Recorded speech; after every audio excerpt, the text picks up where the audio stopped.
Thanks for downloading this episode from Teachers Talk Radio. You can find the full schedule and listen back to all our shows at ttradio.org. Enjoy the podcast. Hello there, everyone. Those of you who already joined, thank you so much. Please spread the word. And welcome once again to the Lunchtime Show. And remember to download the Podbean app so you may call in or send us your comments or questions. Now, as I said in the introduction, this is indeed a very special show. Today, I will be speaking to a fellow Teachers Talk radio host, Morgan Whitfield, the author of an incredible book titled Gifted: The Shift to Enrichment, Challenge and Equity, published by the one and only John Catt Educational.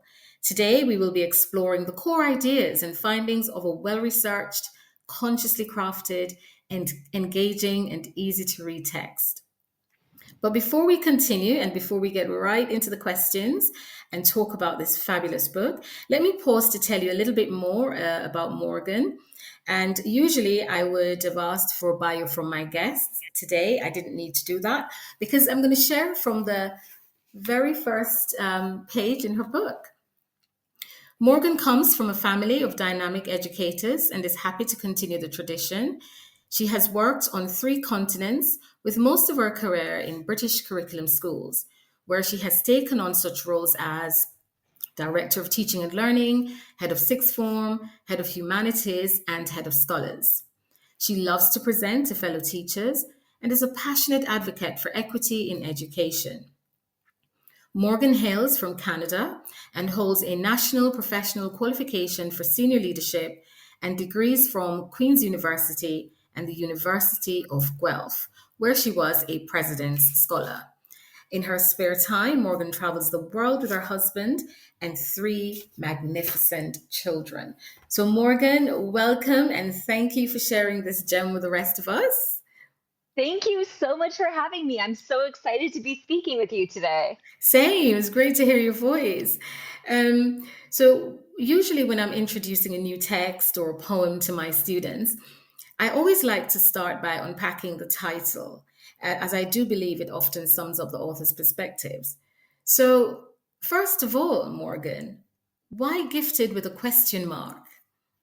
That is such a good question. I renamed this book about 5 times, and I found in the end that the most important thing in the title is actually the punctuation. Yes.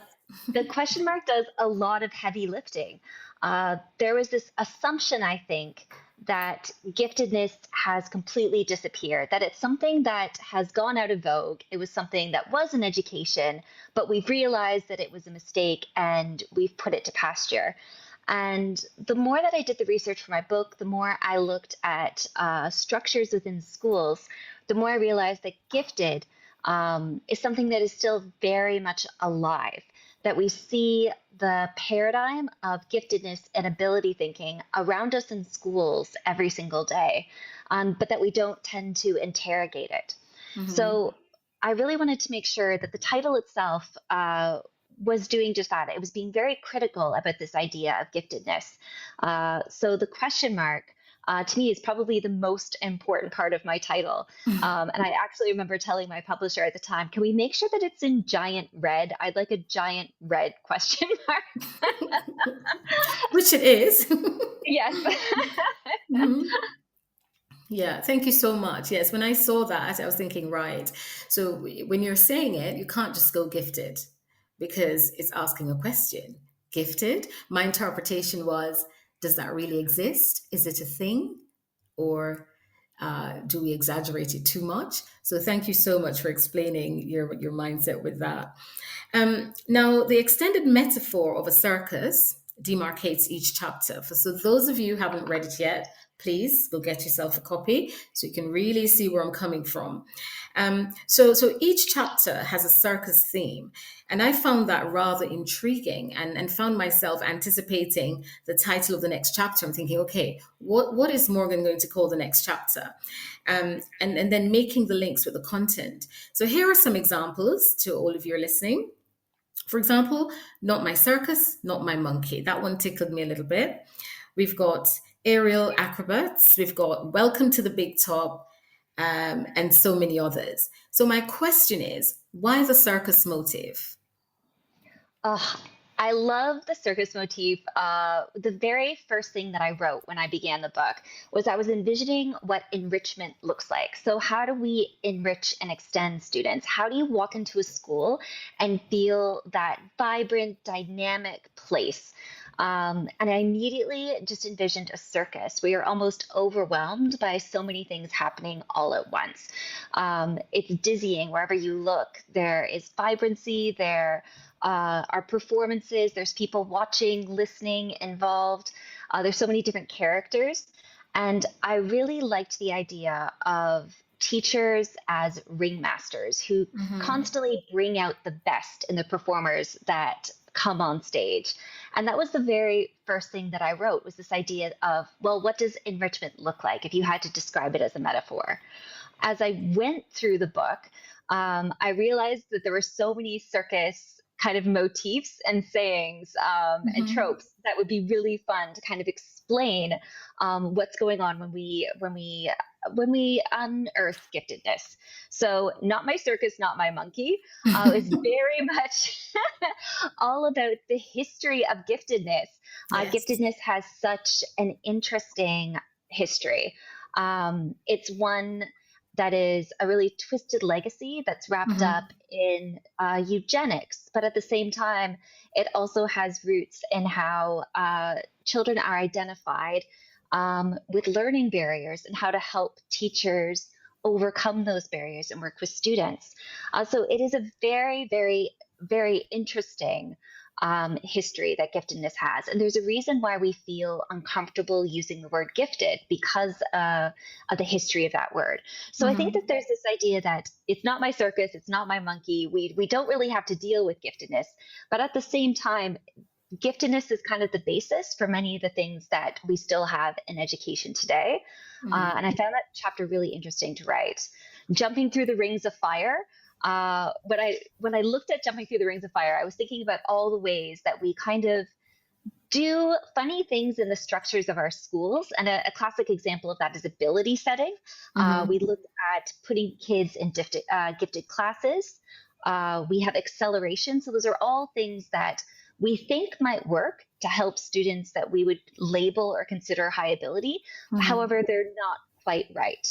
I loved the chapter on walking the tightrope. Yes. Walking the tightrope is all about identification. It's something that I'm asked about a lot. Well, how do we identify kids who are gifted, or how do I identify kids who are high ability or high attaining? And I thought it is this really, really tough tightrope to watch. So it's I think every single chapter I tried to find a few different motifs, because it definitely was easier than I thought, because the entire idea of giftedness tends to be wrapped up in high wire acts, flying on a trapeze, tossing your hat into the ring, like getting into the big top, the traveling circus, the idea of astonishing the audience. All those things were really, really fun to write about. Yeah, I could tell, Morgan, and I could see that fun coming through the way it's written. I couldn't put the book down, and I'm not exaggerating. I just couldn't. And I remember I went to my form registration one morning, and I had the book with me, and I was reading, because these are year 11 students, and they were revising, and I thought, oh, what a great opportunity to read some more of this book. And one of my students asked, Miss, what are you reading? And I tried to sum it up for her in a nutshell. And that was my form time. Every single one of them wanted to engage in the discussion, Morgan, and they all wanted to share their opinions about what gifted is and why should we recognize it and why we should have mixed ability groups or why we shouldn't. And at the end of that, I was asked to provide a star of the week, and I had to give it to one of the girls because she was challenging me as well. And I had to be quoting from the book and say, okay, so what do you think about this? So fantastic. Oh, that's so much fun. It was Such such a high fun. compliment, actually. Yeah, engaging young people. It was great. So that was really, really good. And I love the circus idea. Please remember, everyone, that this show is brought to you by John Catt Educational, who have been publishing high quality guidebooks, magazines, and education focused professional development books since 1959. So do go check them out. They have a range of educational books to choose from, including this book that we will be exploring today. Morgan has given you a little taster already, titled Gifted: The Shift to Enrichment, Challenge, and Equity. So, Morgan, as a society, we're made to believe that being smart or able is purely a natural cognitive ability. However, you've outlined various reasons why this notion may be disputed in some respects. Your findings suggest that labels like gifted, high ability, or high aptitude often tell us more about a student's resources or environment than their actual abilities. So the question is, how can social and economic factors play into these classifications, and how do they create roadblocks to a fair education system? That's a huge question. Yes. There's so much research that kind of links social immobility to educational opportunity. It's really, really clear that socioeconomic background is a factor in how children are successful in education. So much so that if you look at factors in PISA, for instance, they look at educational background and socioeconomic status as a key indicator of a student's potential success. I think it's second, or maybe it's first on the list. When we take a look at standardized testing, for instance, we know for many years of testing for the SATs and the ACTs, that students who make more money and they have a higher status, so students from families who make over 200,000 US dollars a year, they will do so much better than students who are in the lowest income bracket. When we take a look at testing around the world when it comes to their success, even in the UK, as young as students taking tests at the age of 11 for the 11 plus in grammar schools. We know that only 2.6 pupils who are eligible for free school meals are actually gaining entrance into grammar schools. So there's a lot of evidence that just shows that when we set up structures where there's high stakes assessments involved, that we narrow opportunities for children. And I think it's really scary to think that a school, which is supposed to be a really democratic place, a place of opportunity for all, we kind of assume that if a student walks into a classroom, that they're walking in with the same capacity, when it's simply not the case. Capacity can be really different. And I write a lot in my book that students can be considered more able if they have more financial resources, if they have more access, more visibility, if they have more cultural acceptance. And the idea that giftedness is something that exists in the face of this seems really silly. There's this idea that giftedness is something that was discovered, when in fact, giftedness is something that was invented. And we use these new labels, high ability. So we've assessed someone and their high ability, and that's their label, and we're going to educate them like they are high ability. That still exists. And it really is kind of difficult to hold these two things in our mind at once, that there are biases that we have within our school structures, lenses that we wear as people, as humans, as educators, that we might not be aware of. And that we need to kind of make sure that we see these children as having all the potential, and making sure that we give them capacity whenever possible, so we can help break those cycles of social immobility that can hold students back. Thank you so much. And for me, two of the key things you've said there, you talked about capacity and the fact that gifted is something discovered and not discovered, it was invented. And there's a particular section of the book that talked about the termites who were I found that really fascinating. So, just for our listeners, if you don't mind, just summing up that little bit for us, just how that was used to invent giftedness.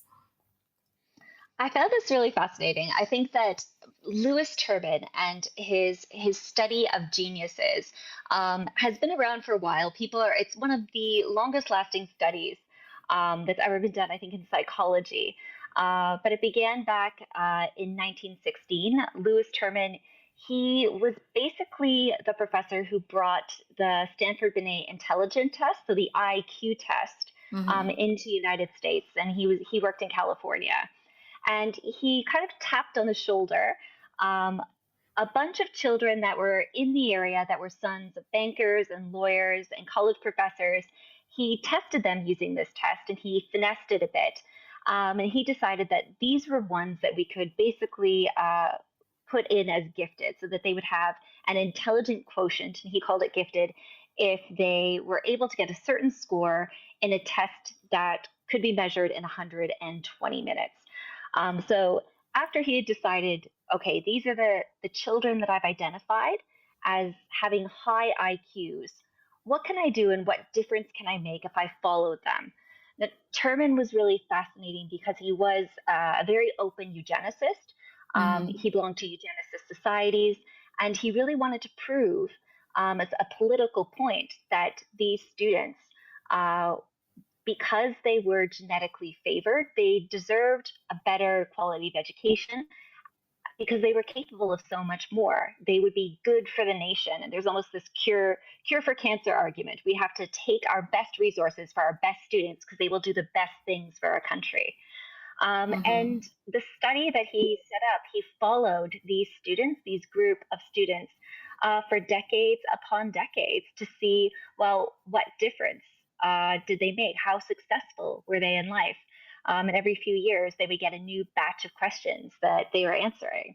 And what's Hmm. really fascinating is that these students weren't necessarily more or less successful than anyone else who tested at around the same level in that bracket. Yeah. A lot of it had to do with the socioeconomic background that they came from. Some of the things in the study were interesting. So the girls and women in this study, they tended to be further educated, possibly because they were really mentored and prompted to move forward with their Hmm. education. There were doctors, lawyers. There was a few really notable Hollywood moguls. But what I found really interesting is that there were two students that were tested by Lewis Terman, uh, who actually went on to win a Nobel Prize, but they never made the cut. They were considered intelligent enough. So the Terman study, it's really, really fascinating. He's Yeah. followed students saying, okay, we believe that these people with high IQs, these kids with high IQs, that they're special. When in Yeah. fact they tend to lead pretty regular lives, but they had more opportunities and doors open for them because they were identified that way. Yeah, yeah, I found that really interesting as well, and that featured in our discussion in my class that morning. Has your own journey in education influenced your views and ability? So, what's the Yes. inspiration? Yes. I think definitely. I remember having one of my favorite jobs, which was when I was a head of enrichment. And as head of enrichment, one of the very first decisions that it was kind of given to me because I had this wonderful, wonderful principal who was really empowering. And he said, if you could build enrichment for the school, what would it look like? And the very first thing I realized is that I wanted an enrichment program for our school that was open to absolutely every student. The way that I've seen enrichment programs in the past is that there would be students who would take some sort of test, or they'd have to put themselves forward and be interviewed and judged in some sort of way. I wanted to make sure that every single student who wanted extension would be able to have it, and to make it really Hmm. easy for students to overcome barriers to get it. And building that program, it became it became basically a way of looking at how to get kids curious and sparked and interested in things that were not necessarily built into the curriculum of their classroom, but went beyond that. and ask them to stretch and activate some hard thinking that they wouldn't have otherwise accessed. So yeah, I think having that opportunity really changed things. I think it also changed when I had children myself. Okay. Uh, Seeing how different my kids are. I have three little ones, and seeing how differently they learn, it really had a huge Hmm. impact. It was only about, I was halfway through writing the book, and one of the things that happened that really kind of hit a new chord with me was when one of my sons, uh, he loves math. He absolutely adores math. It's his favorite subject. And there was a math extension club after school. And just in our CCA offering, it just said that it was by invitation only. And I Okay. remember trying to find out, well, how come my son wasn't invited? Math is his favorite subject. And it was because they had done progress tests and he was 2 marks off getting a high enough score in his progress test Mm. to attend after school extension. And it really struck me again that this was still something that happened. Um, any child should be welcome in a room where they can be extended. We Great. don't need to have selective or separate provision. We want to make sure that those kids aren't missing a cutoff score and then are not part of an opportunity to learn more. Hmm. So it seems like something that had been previously abstract in my mind that all of a sudden was happening in my real life. And I think that really struck me. So when I was writing one of my later chapters, I remember thinking, well, if I had to write a policy of a school that was truly inclusive, how would I make sure that we set up every structure of the school so that all students have access to things? I think I also, with giftedness, I remember having conversations with teachers in staff rooms. I had conversations with teachers where they would say, giftedness, is that still a thing? And I remember thinking, yes, I think giftedness is massive when you look around the world. There are gifted classes that we see in Australia. There's massive gifted schools and gifted classes that we see across the United States. Giftedness is considered a diagnosis there. So you would get a learning specialist to diagnose a child as gifted because then you could get into very specialized programs of a Yeah. student's life. There's gifted programs that have existed in the United States. We know that there's lots of gifted programs or programs for more able children that still occur in the UK. But all over China, Russia, Germany, Japan, there have been different iterations of giftedness. Yeah. So it's really interesting to me that we kind of think that it's passe when it is a very real thing that still exists in education. Yeah. And having those discussions with teachers is really fascinating. And something that the book highlighted as well is that the irony of education, where we aim to develop the potential of our students and their aspirations, but at the same time, there are aspects of it that's so restricting. And I think there was one particular chapter that dealt with that so well, how restricting it is, despite the fact that we're aiming to liberate our students and they have to think within the confines of a curriculum that is so riddled with constraints. And you've already answered the next question, so I'm going to move on. Now, the book evaluates the mindset, pedagogy, and curriculum that can cultivate change for all. And I really liked how you established the foundation of the research with historical case studies. But why was that important to you? Now, I know you're a historian, um, but why was it so important to make sure that there is some history? Because I had my own opinions on that, but I'd love to hear from you. I think it's so funny. I think that looking at historical case studies, I really liked the idea of telling stories. I did a lot of research for my books, but I find that things come alive when you tell a story that kind of demonstrates a point, or you look at a specific school and what happened there. So when I looked at mindset, pedagogy, and curriculum as kind of three prongs that we needed to use Hmm. to change the idea of ability. One of the things that I looked at, just to introduce it, was I looked at the Polgar sisters, who are Hmm. three sisters who were considered chess geniuses. They were raised by their parents who had said, as a project, they wanted to raise little geniuses. And the way that they did that is they let their oldest child kind of explore things that they thought she might be interested in. So she played around with the violin and the Mm-hmm. piano. They had her do lots of maths. Her mother is a linguist who spoke, I think, over a half dozen languages.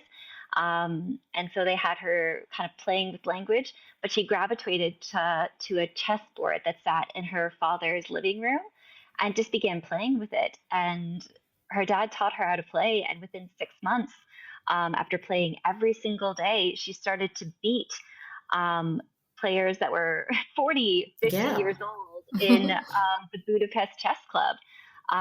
She brought that love to her sisters, who also became chess champions. Mm-hmm. Like they became high chess masters of world renown because they learned basically how to play effectively by using techniques of deliberate practice, of mastery.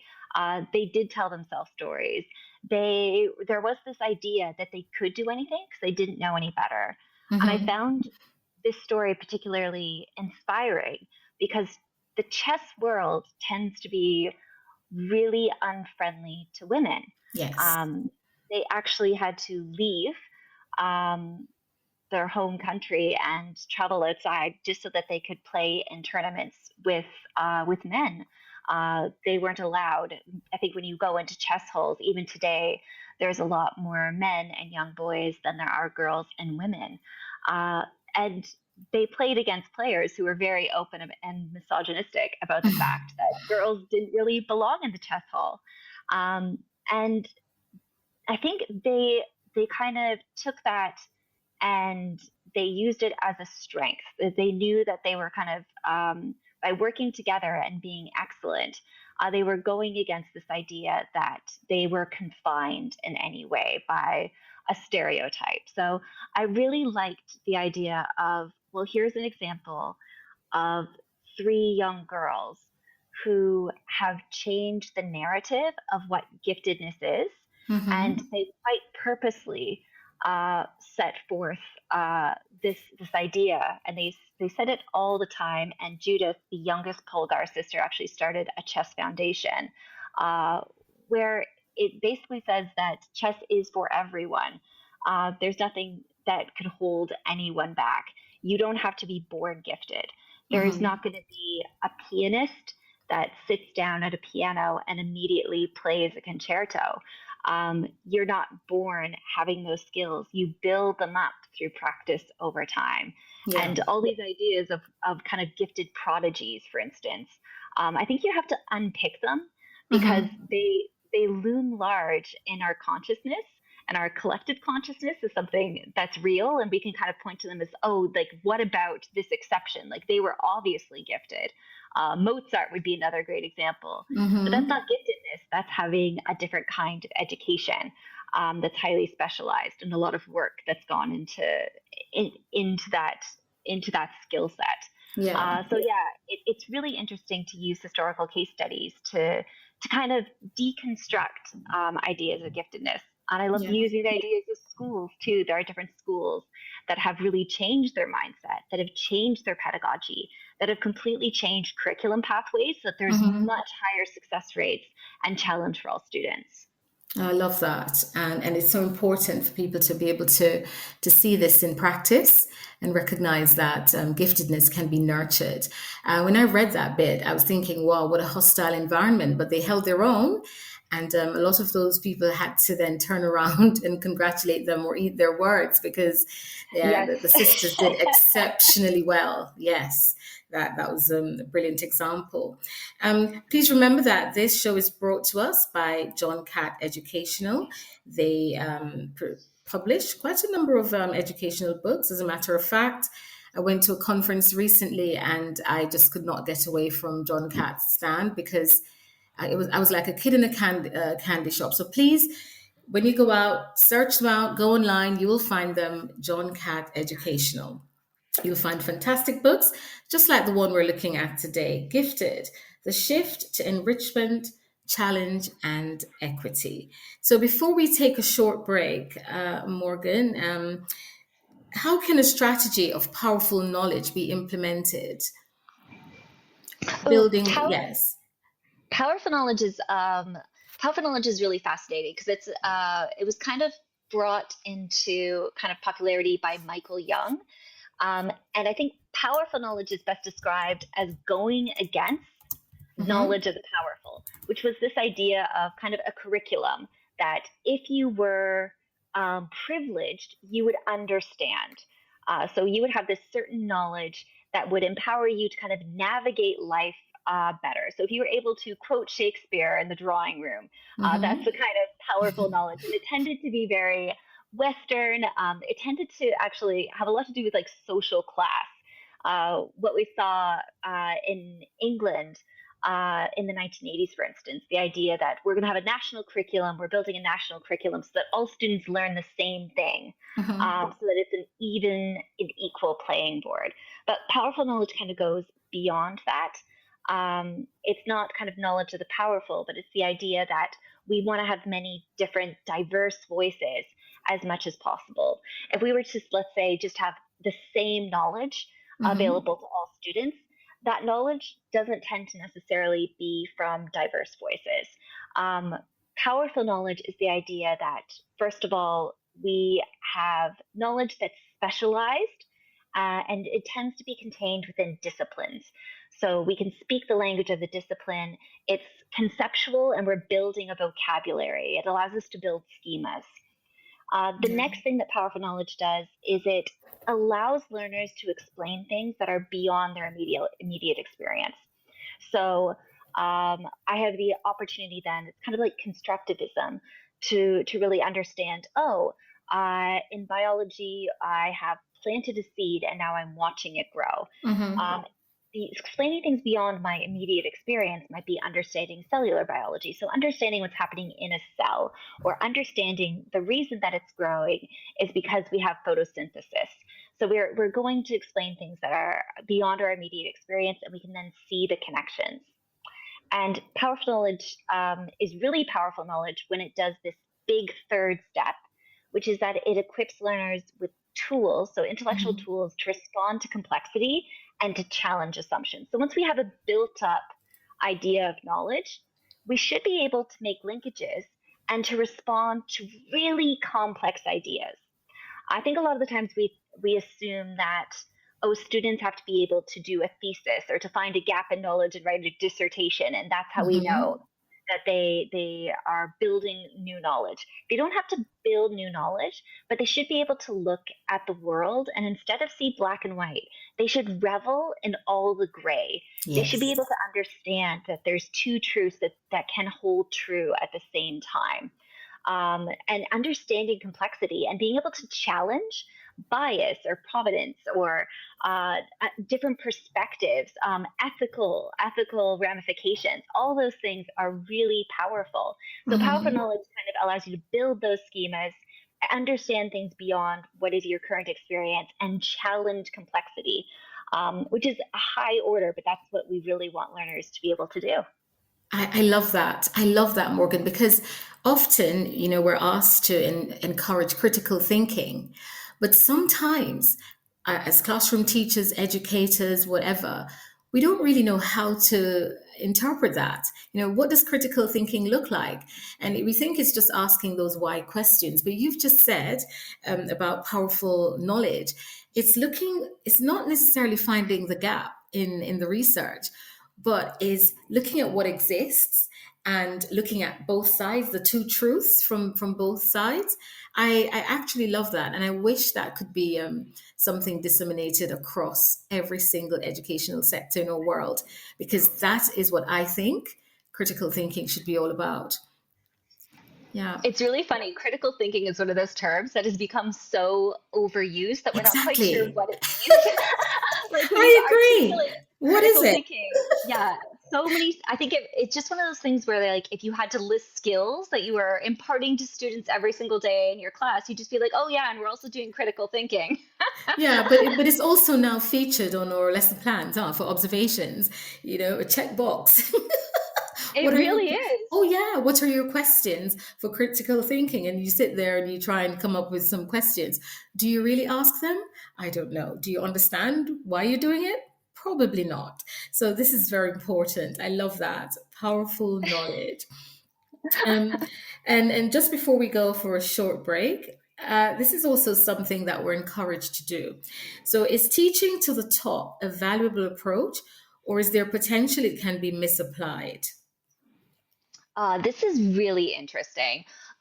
When I looked into teaching to the top, I found that there were some proponents who were on board. They loved the idea of teaching to the top because it meant that you were not assuming a low ceiling for Hmm. students, that you had really high, very clear learning ambitions. So your intentions are to make sure that students got to a really, really high level of knowledge and skill. And that seems like a great idea. Detractors of teaching to the top, I think, were afraid that it would be misconstrued and misapplied. So Hmm. immediately tell a teacher, oh, we're going to teach to the top. The gut reaction is, well, if I look at my classroom and I'm teaching to the top, that means that I'm pitching my lesson for the students with the most prior knowledge, the highest attaining students, which means that whatever I'm teaching is actually going to leave some students with unfinished learning, with misunderstanding and misconceptions, with gaps in knowledge that aren't filled. And I might spend all my time concentrating on my high flyers and making them fly even higher to the detriment of progress to the class Yes. as a whole, and perhaps exacerbate the learning gaps that exist in a multi-attaining classroom, for instance. And so because of that, teaching to the top is seen as quite a dangerous thing. But in fact, that's not the idea of teaching to the top at all. Um, when I think teaching to the top and what it really means, it's that we do have that one high, clear learning objective. We have that Hmm. ambitious intention that all students are going to reach this one high standard.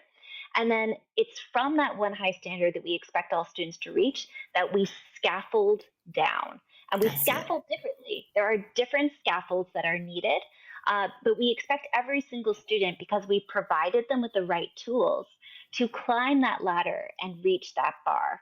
And we also have gradual release so that Hmm. those students can then no longer need a ladder, but can get to that standard on their own. And it is tricky. I think that it's an intimidating thing to do, to say you have a classroom that might have 30 students in it who have different levels of prior knowledge, and you have one high bar you want them to reach. And that's why I think teaching to the top, it is ambitious, but it goes hand in hand, and the practice goes hand in hand with Hmm. adaptive teaching, which I think is really the forefront of pedagogical strategy Yeah. in classrooms today. Thank you so much. And we're going to take a break. When we get back, we will be exploring the whole idea of adaptive teaching as it's presented in the text. Thanks so much, Morgan, for that very insightful discussion so far. Those of you who've joined us, thank you so much. Remember to download the Podbean app so that you can participate in the discussion. Listen, we have the author here with us. If you have a question, please ask. Stay tuned. Hi, secondary school teachers. We're Apps for Good, and we give schools like yours free introductory computing courses. Our courses are for everyone, including those who aren't computing teachers, and they're fully equipped with resources mapped to the UK computing curriculums. Independent learning is central to our courses. Your students will develop essential and digital skills by working in teams to create prototype apps. We'll even connect you with industry volunteers to give real-world feedback. Let's empower every young person you teach to shape their future with technology. Speak to us at www.appsforgood.org. Did you know that every year, half of disadvantaged children who are top attainers at primary school don't go on to achieve top GCSE maths results?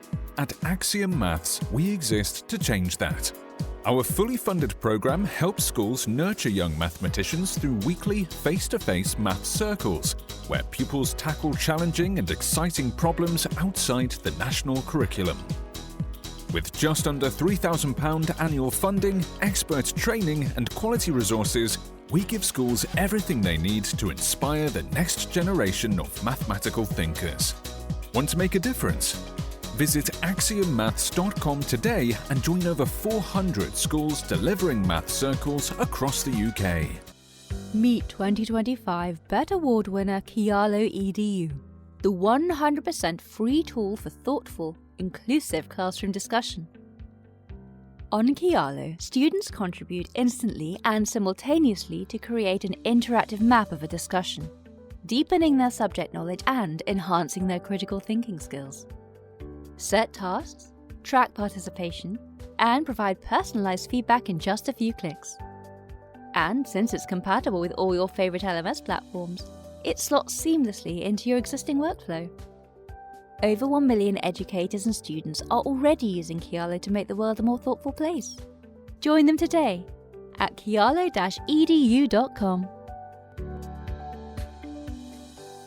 This show is brought to you in partnership with John Catt Educational, publishers of professional development books and resources that support great teaching and learning in schools around the world. Don't miss out! Level up your professional development today and visit johncattbookshop.com to explore the full range of titles. Use the code JCTTR2425 for 20% off your order. Happy reading! Okay, and there we go, another advert from John Catt Educational. Very, very well known and established publishers, so please check them out for all your educational books. Welcome back to this segment of the show. We're going to unpack some of the other themes that were raised in this fabulous book and just try to understand from Morgan's perspective, her thoughts behind it. So, Morgan, what do challenge strategies and adaptive teaching look like day to day in a classroom? And then what makes it effective for a mix of learners? Well, I think I'll tackle adaptive teaching first, just because I find that that's a really great kind of entry point, and then maybe challenge after. Okay. So adaptive teaching by nature is all about challenge. As I mentioned before, the principle of adaptive teaching is that you have one learning intention that's quite high. I always give the example of how I learned to teach. So I remember learning to teach when I was in Oldbury in the Midlands about 15 years ago. I had taught in Canada, but I had arrived in the UK. And I remember being handed my class list, and alongside the class list, they had students' mid-year scores. And so like their CAT4, their cognitive ability assessment. I took those scores and I was taught how to make a seating plan. And I had my students sat at tables according to what they had in their mid-year score.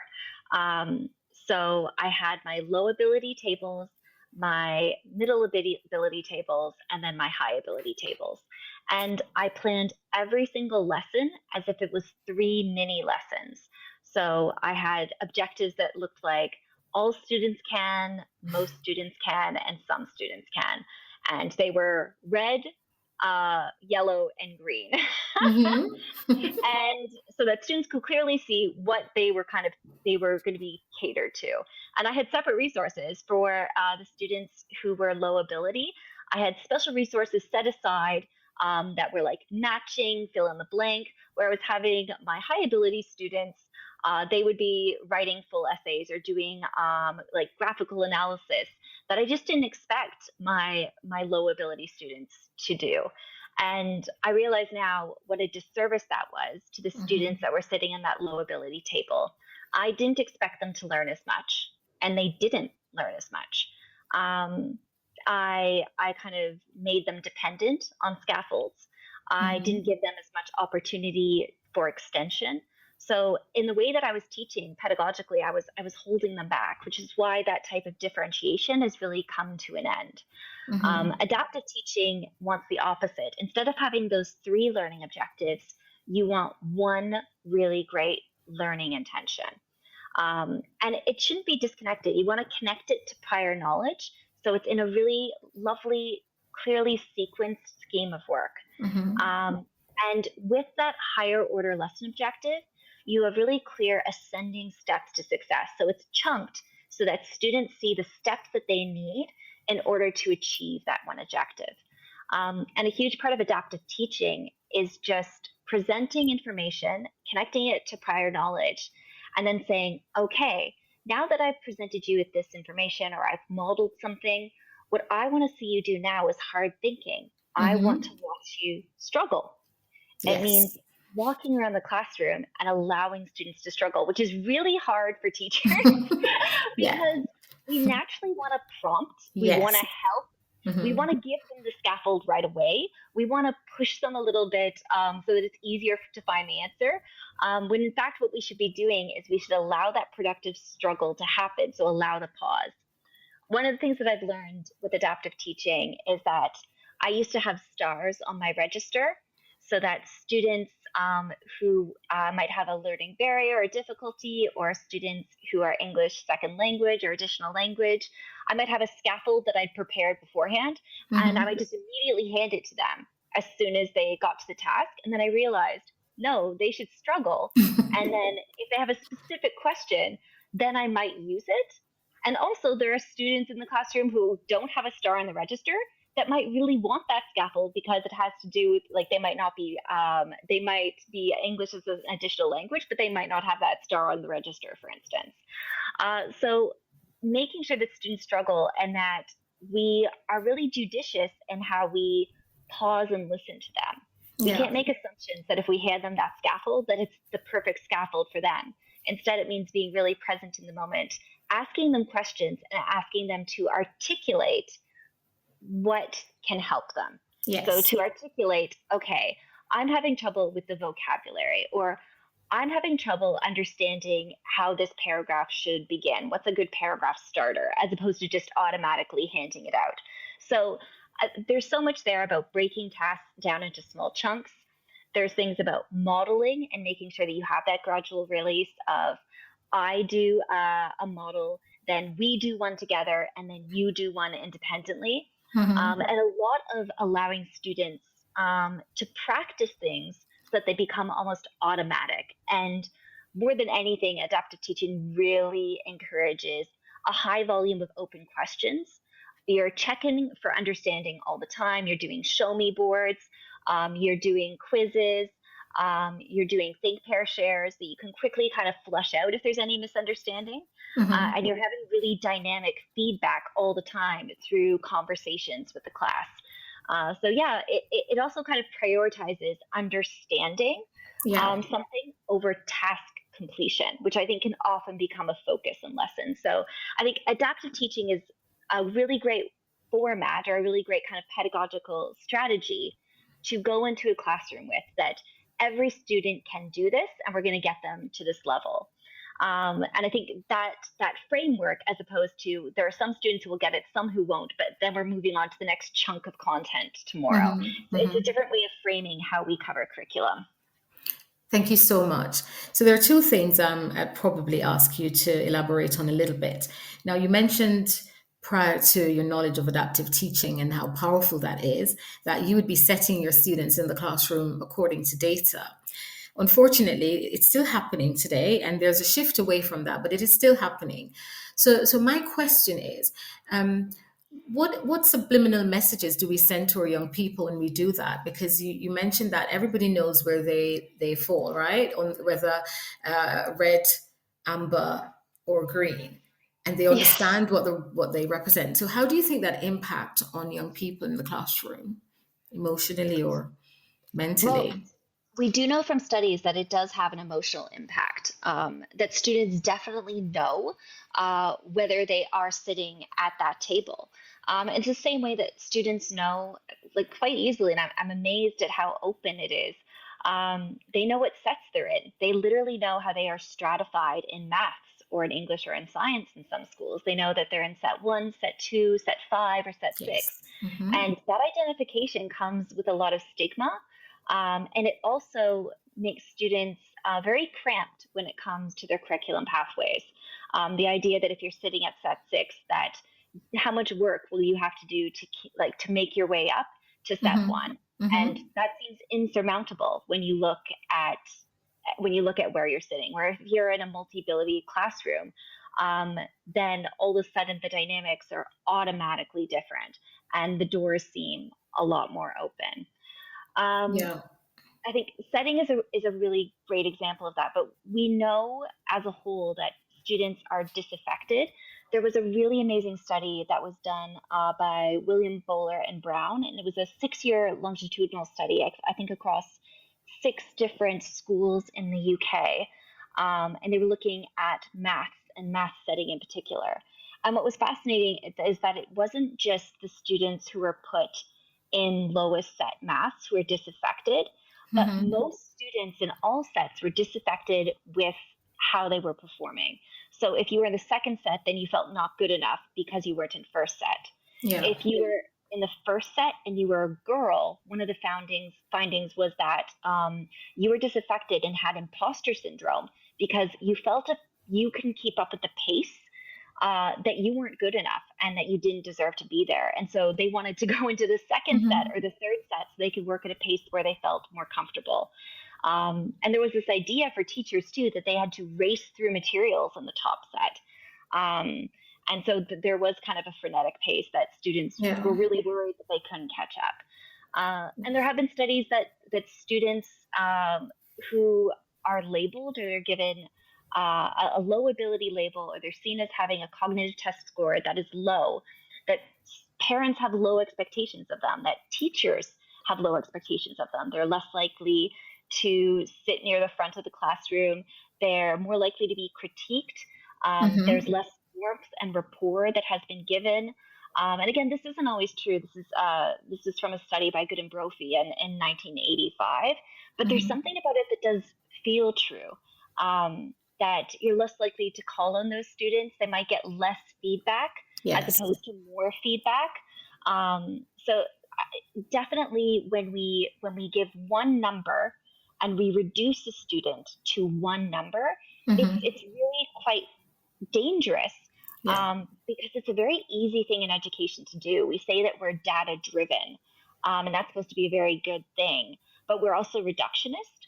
So instead of looking at a profile, we tend to look at the standardized assessment score. So we look at the average of a profile of a student, and that can be quite silly. I think it's funny. I think that I've written a lot about the dangers of standardized testing. I've written a lot about cognitive ability testing. Yes. And I'm always afraid that people will think that I don't believe in it. But I love data. Like I love it. I look at GL tests. I look at CAT4. I look at NIDIAS. All those things are incredible. Mostly because when you look at individual student profiles, it'll tell you what their verbal or quantitative or spatial score is. And if it's spiky, it actually tells you quite a lot. Like that could be an indicator of a learning barrier. If they have a bias in their profile, so if we know that they are highly spatial but low verbal, there's something there that then I can use that informs my teaching and learning strategies with that student. It also sends up flags if we need to have them tested for something else, or we need to look at different learning needs. So that is so powerful to have. That's great knowledge. What's dangerous is when we use that to kind of create a top to bottom list of kids with the highest score to the lowest score, and that's their number. Yeah, and just from reading the text, actually, I didn't get the impression that you were anti-data, but it's how we use it. Do you think teachers are really equipped to interrogate data? Do you think we're given enough training to understand it and not just see it, some figures and take it at face value? I think that teachers, I think we are animals that are incentivized. I think that we also exist within structure. So if you, at the beginning of the year, hand me my timetable and you give me my students, and the very first thing that I have in my mark books is the list of students' names, and then I have their standardized assessment score right up against that, automatically I'm cued to have certain biases built into who these students are and my expectations of them. So it's not necessarily that teachers are using data incorrectly. It's that we've set up school cultures and we've set up school systems that prioritize how that data is presented to us. And of course, we're going to have a reaction to that. One of the things that's really funny is that we do use that in schools all the time to calculate value add. Based on this one standardized test, you're going to tell me that my student in this class in drama is going to be expected to get a B or a D or an A, whatever it is. And that's the expectation that I have to then make sure becomes a reality. Sometimes completely negative, of like without the context of whatever is happening in that student's life. So they might have a really high expectation for value add without knowing the context of barriers that student might be, social, emotional, cultural. It could be that I can't tell you how many times that we underestimate students as well because we expect less from them. We let them coast by on an A when they could easily get an A star, for instance. There's an assumption that we'll just let those students, because they can get on with it. There's a lot there to unpack when our school structures are kind of flawed, or we depend on high stakes assessments like that, as opposed to what's right in front of us every day. Yeah, and when I asked you the question earlier about references to historical context throughout the book, that's what I had in mind, because for me, those historical anecdotes and events actually shaped the rest of the discussion and showing us that historically this is how education has been built and created, and so without questioning it, we continue to use those concepts and those ideas, and that's what has shaped education today. And so that's what I got from those historical references, because when I was reading it, I was thinking, oh my goodness, that's how long ago these things were implemented, and we are still subscribing to it today. So that was very insightful. And if you're just joining, welcome. Today on the Lunchtime Show, we've got Morgan Whitfield, and we're talking about her book, Gifted, The Shift to Enrichment, Challenge, and Equity.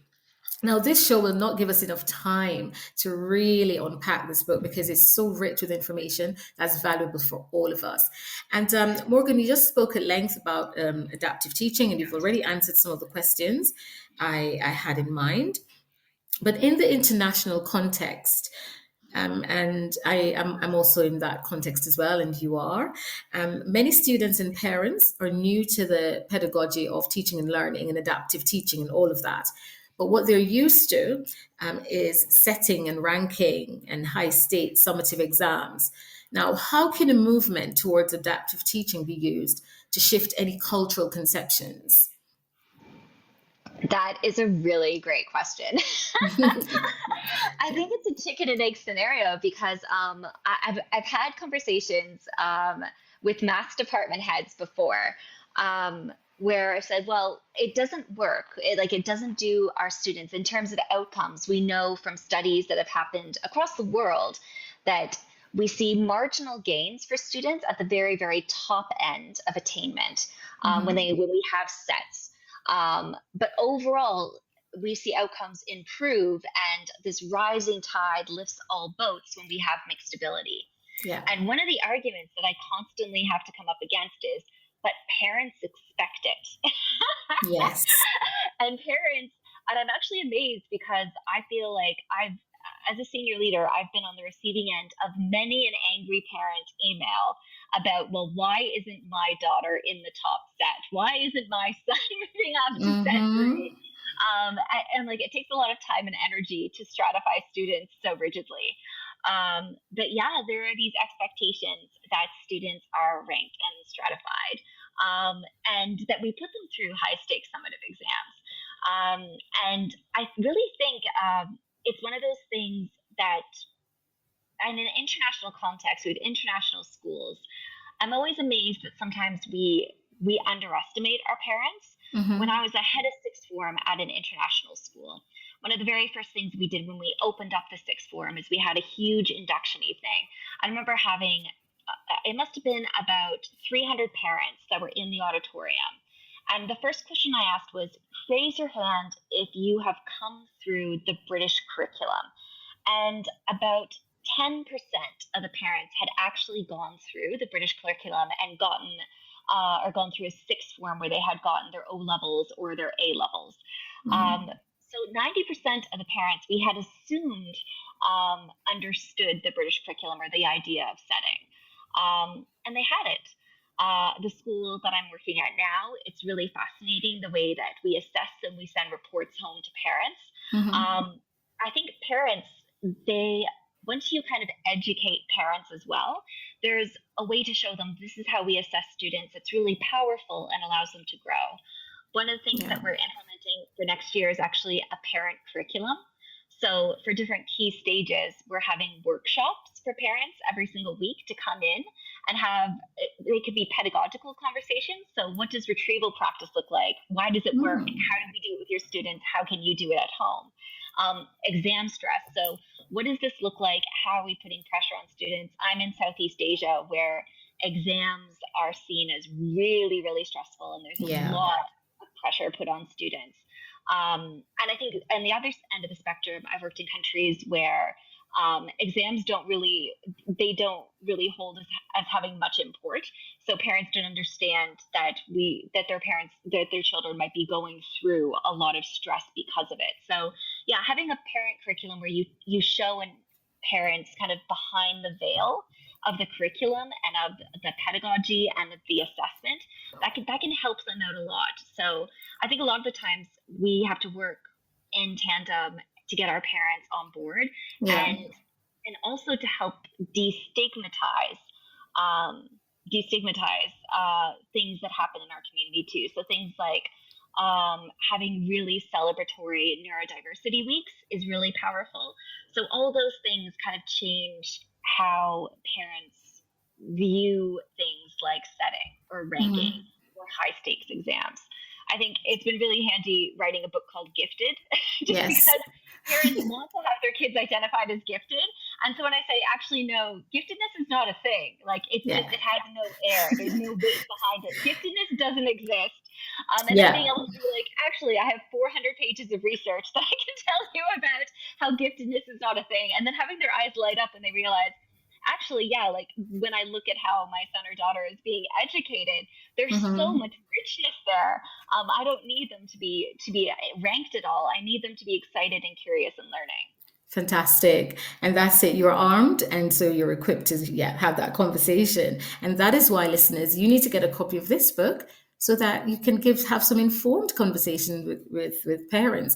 And Morgan, I love parent curriculum. I love that. So when we have coffee mornings, tell them about retrieval practice. Tell them about adaptive teaching. We're going to take another short break. When we come back, we're going to look at some of the last few chapters of the book and the key themes raised there. Do stay tuned. Hi secondary school teachers, we're Apps for Good, and we give schools like yours free introductory computing courses. Our courses are for everyone, including those who aren't computing teachers, and they're fully equipped with resources mapped to the UK computing curriculums. Independent learning is central to our courses. Your students will develop essential and digital skills by working in teams to create prototype apps. We'll even connect you with industry volunteers to give real-world feedback. Let's empower every young person you teach to shape their future with technology. Speak to us at www.appsforgood.org. Did you know that every year, half of disadvantaged children who are top attainers at primary school don't go on to achieve top GCSE maths results? At Axiom Maths, we exist to change that. Our fully funded program helps schools nurture young mathematicians through weekly face-to-face maths circles, where pupils tackle challenging and exciting problems outside the national curriculum. With just under £3,000 annual funding, expert training and quality resources, we give schools everything they need to inspire the next generation of mathematical thinkers. Want to make a difference? Visit axiommaths.com today and join over 400 schools delivering maths circles across the UK. Meet 2025 BET Award winner Kialo EDU, the 100% free tool for thoughtful, inclusive classroom discussion. On Kialo, students contribute instantly and simultaneously to create an interactive map of a discussion, deepening their subject knowledge and enhancing their critical thinking skills. Set tasks, track participation, and provide personalized feedback in just a few clicks. And since it's compatible with all your favorite LMS platforms, it slots seamlessly into your existing workflow. Over 1 million educators and students are already using Kialo to make the world a more thoughtful place. Join them today at kialo-edu.com. This show is brought to you in partnership with John Catt Educational, publishers of professional development books and resources that support great teaching and learning in schools around the world. Don't miss out. Level up your professional development today and visit johncattbookshop.com to explore the full range of titles. Use the code JCTTR2425 for 20% off your order. Happy reading. So, welcome back, everyone. Just to reiterate, the show is brought to you by John Catt Educational, as I've said before, well-established publishers. So do check them out. We're actually in the final stretch of the program, today's show, Morgan, and I think you probably need a part two in order to get through all the things that we'd love to talk about. But thank you very much so far for an insightful, thought-provoking discussion. And for those of you who are just joining, just to sum things up a little bit. So Morgan introduced the opening chapter as the greatest show on earth, establishing how dynamic and essential education is in our society. She then explored some key historical events that have influenced education. And even today, one that has established a culture of not my circus, not my monkey. A chapter that reminded us that the notion of giftedness is rooted in a racist, classist rhetoric, one that is also framed by sexist, homophobic narratives designed to exclude those who seek equity. We then jumped through Rings of Fire, examining the effects of setting and ability groupings and providing alternative options, followed by a chapter that took us on a bird's eye view as aerial acrobatics to evaluate what would make a successful curriculum that would cater to all.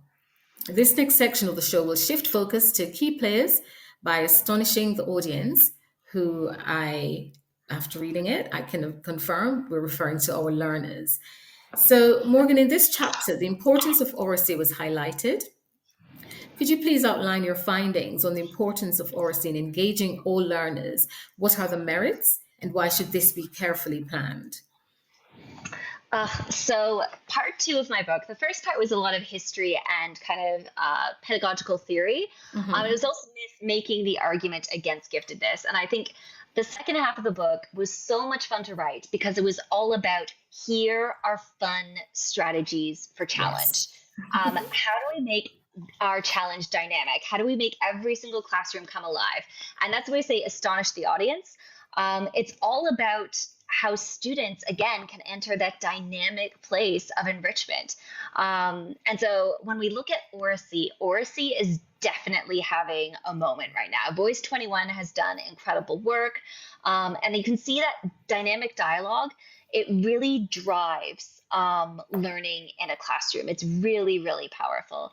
I really like the idea that there's a Margaret Heffernan quote that I actually use. For good ideas and true innovation, you need human interaction, conflict, argument, and debate. Mm-hmm. And so I make a lot of arguments for the idea of oracy, of debate-centered argumentation, and for Harkness discussion method, all of which are kind of three ways that you can really make effective communication occur between students for that dialogic interaction that allows learning to really happen. And there's all kinds of amazing ways to bring oracy into the classroom. I kind of like to tell the story of when I was looking at Harkness. And I'm not sure, are you familiar much with Harkness, Michelle? Yes. How would you best describe it? For me, it's a way of engaging everyone in a discussion. It's not something I've used a lot, but I tend to use it with my older students, my A-level students. And my understanding of it is that one discussion leads to another and it expands that way, but maybe I'm not right. Yeah, like I think that's the thing. Harkness is really interesting. Originally, Harkness came from Ned Harkness, but it's the idea of a conference style, almost flipped learning, where the teacher sits back as a facilitator. They pause, and students are the ones who set the agenda. They ask the driving questions. They will take an idea and interrogate it back and forth, and the teacher truly is a facilitator. The idea that it happens around a round table literally means that everyone is at an equal footing, and that it's as an observer that the teacher brings students back and they interrogate at the end of each session. Well, how much did people speak? What kind of contribution did they have? What insights did we garner as a group? How do we collaborate? Were these questions useful? What did we learn here? What were the conclusions that were made? So it's a really useful tool. And I think a lot of schools are embracing it in sixth forms right now. And I remember thinking, okay, well, we want to have a sixth form with Harkness. And it flopped. The very first 6 months of us trying Harkness, we hardly had any Harkness lessons. Classes were kind of stilted. We were still falling back on teachers standing up and explaining things while students listened. And it wasn't like this was bad instruction. It just wasn't Harkness at all. And we were letting students be quite passive. And when you looked at the teacher talk time to the student talk time in a lesson, it was really disproportionate. We didn't have students that were articulating or arguing their own ideas. They weren't being critical. They were kind of absorbing what others' critical opinions might be. And when we looked at it, we realized that those skills needed to be scaffolded. We couldn't just say to sixth formers, do Harkness. In year 7, we needed to start using oracy techniques. So everything like as simple as when they are in year 5, they're doing pupil presentations. We have them do spiderweb discussions, or we have them do collaborative problem solving where they have to each take on roles. You can have them do self-interviews of each other, storytelling, role plays. You could have them become experts and then have them quiz each other, or the class has a resident expert that quizzes them. When it comes to debate, you can do things like formal debates or cross-examination debates or pro-con debates, where they have a really structured guidance as to when they can speak, how they're prompting, how they can go back and forth to actually have a good argument, to have a good discussion from multiple perspectives, before you finally bring them into truly more free-form discussion where they set the agenda. And they also have the maturity to look at, let's say, okay, how much did we see the girls speak in this conversation as opposed to the boys? How much did we see Kevin? Kevin tends to rule the roost and talk a lot over people. How much time did he have as opposed to Louise, who tends to be quiet, but when she speaks, she packs a powerful punch and asks a really incisive question. So you can also look at power dynamics within the group. So there's a lot in oracy that allows students to elaborate and articulate ideas, but it also allows them to articulate their identity and focus on how they interact with each other by listening as well. So it's powerful in a lot of ways. So having strategies to build up oracy techniques throughout an entire journey in education, that to me is just so much fun. So there's an entire chapter of the book that I've dedicated to oracy. And and I think everybody should go get a copy so you can see this for yourself. And it's so important, Morgan, that we have these discussions, because I think what a lot of us do is a version of Harkness, but we keep intervening as teachers, and we're no longer just facilitators anymore because we want to fill in the gaps. It's so tempting. And I think one of the hardest things is when sometimes you'll have students who will let a misconception go on too long, and you hear them arguing or kind of, and then every once in a while you're just kind of like, oh no, one of them will flush it out, and eventually one of them will be like, oh no, we've got that entirely wrong. And it's actually really gratifying because you kind of sit there with a big smile on your face, nothing. But when they figure it out themselves, it's so powerful. Let them have a talk and then figure out, well, why doesn't that make sense? And you get a lot out of it. Exactly. It's retraining the brain as teachers, Morgan. And so that was actually in chapter 7, and you've already answered the question I had based on that, on hardness. And this chapter aptly concluded with a reminder that the intellectual freedom we give students is often constricted by curriculum and time. We must, therefore, build space in the classroom to strive in the classroom and to thrive. And that's what this chapter is about. And the examples like the Harkness Conference will definitely help our students to do that. And before we go for the news, the chapter 8 talks about a slow build up to a big boom, and then we moved on to the safety net. In a nutshell, could you explain how does that translate into the shift to enrichment, challenge, and equity? So quite simply, when I first became a head of enrichment, one of the things that I was quite keen on is that every single department in the school would have an enrichment project. Any student would be able to take the time to do an enrichment project, which means instead of having one itty bitty, here's an extra question at the end of the lesson for extension, instead they would spend an entire year working on a big overarching research-based or problem-based question. And we did a massive showcase for the entire community at the end. And instead of doing enrichment as these one-off tasks, or its performance punishment is more work, we used project-based learning and allowed students to have a lot of choice and voice in how they pursued their projects, to really give extension that went beyond the curriculum, that really enhanced their learning experience. So that became like something that I've kind of repeated at other schools since, is kind of a wonderful way for students to get enrichment inside and outside the classroom, and to effectively provide challenge. Because one of the questions that I get asked a lot is, well, you've had a learning objective that's really high and ambitious, but what about those kids who complete the learning objective really quickly? And I'm like, then you go for depth. Then you go for complexity. You give them opportunities to explore independently something bigger and larger and complex. So yeah, the slow build up to a big boom is opportunities for that kind of enrichment that you can actually structure for the entire school. And that is so much fun. Yes. But what are the potential pitfalls if we avoid the safety nets which followed after that? So I think the safety nets that I've written about are the idea that we have students that are under challenged and Yes. they hide, or we have students that are under challenged and we don't realize that they are underachieving. And I used it's the Nider Betts kind of profiles of students who are underachieving. And there's a few different ones that you probably recognize.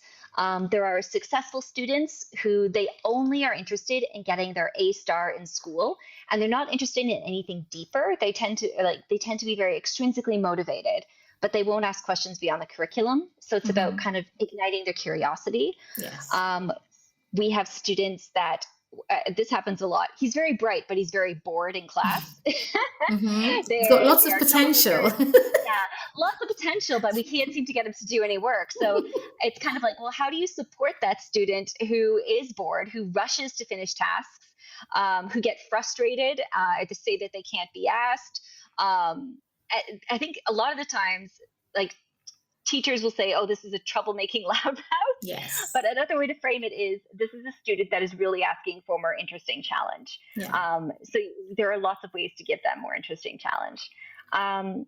There are underground students. So those are students who they might want to do well, but perhaps they're in a social situation or a cultural situation where they don't have any allies, where they might look like a nerd, where they don't have any cultural icons or role models. They might be trying to show off in front of friends or hide because of their friends in the classroom. And so you need to create really low stakes entry points. It kind of change the false dilemma that there's grades versus friends, that instead you have to find alternative routes for their engagement. And then there's students that are simply in crisis. Pastoral care should always come first. We have students who, when they're in crisis, everything comes down to their well-being. They won't get anywhere, or they might be underachieving because there's something going on in their life. And that has to be dealt with first. And Yeah. knowing those signs and cues is really important. So sometimes when a student is underachieving, we need to recognize it not as something that we need to change in terms of their achievement, but we have to, Yeah. that's a symptom of something that needs to change in their life somewhere else. Thank you so much. And for those of you who are listening, I am telling you it will be worth your while if you should go and acquire a copy of this book. You get some historical context and some practical guides as to how to shift to enrichment, challenge, and equity. And now we're in the final stretch of today's show, which went by too quickly, in my opinion.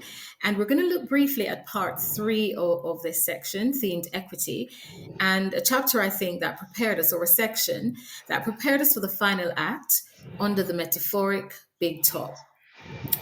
So Morgan, you have like a minute or two to answer this particular question, which is not fair, but I'm sure you'll be able to sum it up for us.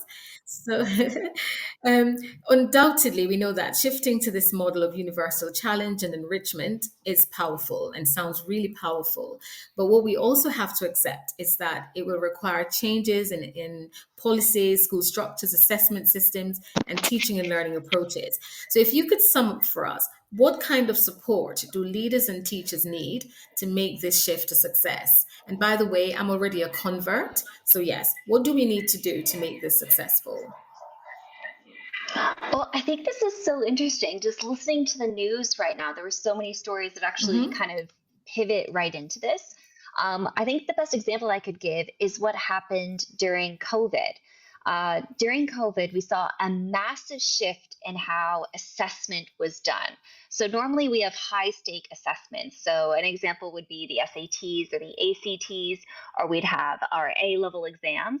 And what we saw was that when those tests couldn't be done, teacher assessed grades were sent to universities instead. Some universities said we're just going to be looking at student applications, their portfolios as a whole. We're not going to be looking at one standardized test score. And what was absolutely incredible is that during that time, we saw the most diversified cohorts and more students who were first generation going to university or college than ever before. Diversity on every single level rose. So that whether that was by income background, whether that was by race or different genders, we saw students with learning barriers. We saw students with emotional learning needs or fragile learners more than ever before. We're entering from underserved backgrounds into UK higher education and US higher education. And what's really fascinating is this, despite the fact that there was this huge jump in diversity, the UK immediately moved back and said, no, we need to have exams. We don't want to use teacher judgments. We don't want to remove high stakes assessments because it's rigorous. And I think we have to look at the price of that rigor. At the price of that rigor, or so-called rigor, we are perpetuating cycles of social immobility. We are putting our students under a massive amount of exam stress. So I think that as much as it's to say, oh, we should absolutely revolutionize the system, I think that as educators, we have to look at what is within our realm of influence and what is within our realm of control. So within our realm of control is the pedagogical techniques that we use in a classroom, the way that we view our own mindset and how we look at how we can develop capacity in students. But within our own influence is also the way that we advocate for change as teachers to the powers that be. We have to be able to speak up to change and say that this is important to us when we look at larger structural things that are happening in education. So yeah, I'd say that, again, look at what we can do in our classroom every single day, but also look at how we can amplify our voices for equity within school systems and larger educational structures. Thank you so much. And if you want to find out more, go grab yourself a copy of this book. So you've got 30 seconds, Morgan, to tell us why this book should be on all our bookshelves. This book to me, it was written as a moral imperative. There's a lot of teaching, like pedagogy. There's a lot of strategies that are quite practical, but also it's a book that's all about equity at its heart. It really is the label on the tin. It's all about why we should have enrichment that's so valuable and fun and extension, where we should have challenge in every single classroom. But most importantly, how do we get that to every single student by having equitable structures? So that would be my final sales pitch. Thank you so much. Thank you, everyone, for joining us on the Lunchtime Show today. Sadly, our show has come to an end. This show was brought to you by John Katz Educational. Morgan, thank you so much for what has been a balanced and informative book, which forces educators really to rethink our own language choices when referring to students. A book, in my opinion, that encourages all stakeholders to get involved in breaking down the barriers that restrict so many students from reaching their true potential. So if you haven't obtained a copy for yourself, it's not too late. It's available as a hard copy or on Kindle. So until next time, as Morgan's book concluded, everyone is welcome to the big top. So bye everyone. Thanks for listening, and do get a copy of Thanks an so much, amazing Michelle. book. It's been a pleasure. And I tell you, I It's so genuinely lovely. enjoyed reading this book. And there are some chapters I want to go over and hopefully share with my colleagues as well. So thank you so much. And Morgan, keep writing. We love it. Oh, yes. Thanks so much, Michelle. Thank you. It's a pleasure.